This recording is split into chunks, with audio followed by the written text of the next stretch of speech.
நாமக்கல் மக்களின் உள்ளக்குமுறல். திமுக ஆட்சியில தான் இந்த பிரச்சனை நடக்குது. இவங்க ரொம்ப எங்களை கொடுமைப்படுத்துறாங்க சார். எமர்ஜென்சிக்காவது அட்டன் பண்றதுக்காக ஒரு அரசு ஆஸ்பத்திரி இருந்திருக்கணும்.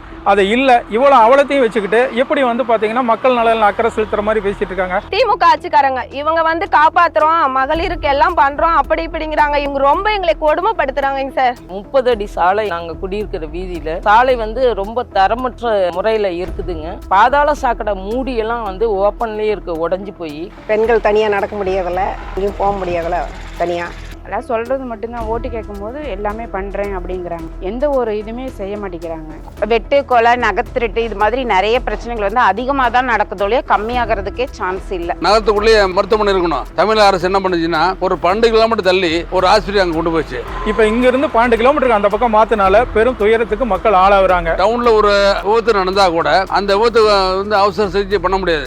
அவசர சிகிச்சை பிரிவு மூடி கிடக்குது. அப்புறம் அதை விட்டா பஸ் ஸ்டாண்டு வேணும்னே கொண்டு போய் அங்க அது போகுது. ரோட்ல இருந்து 1/2 கிலோமீட்டர் 1 கிலோமீட்டர் உள்ள போகுது. அவன் ஆஸ்பத்திரி போகணும்னா 14 கிலோமீட்டர் சுத்தி போகணும். சரி, அதான் பரவாயில்ல. நாமக்கல் தாலுகா மருத்துவமனை ஆரம்பிக்கிறேன்னாங்க, அது ஆரம்பிக்கல. நாங்க விவசாயம் பண்றோம், அது இங்க சிப்கார்டு வருது அப்படின்னு சொல்லி எங்கள்கிட்ட ஃபர்ஸ்ட் சொன்னாங்க.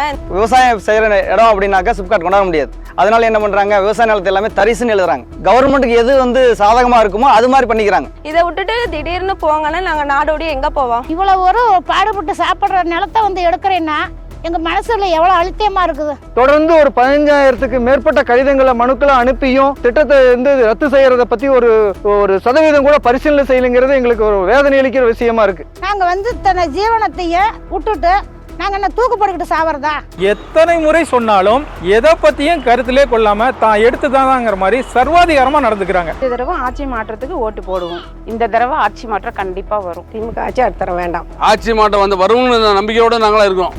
வரணும்னு நம்பிக்கை இருக்கும்.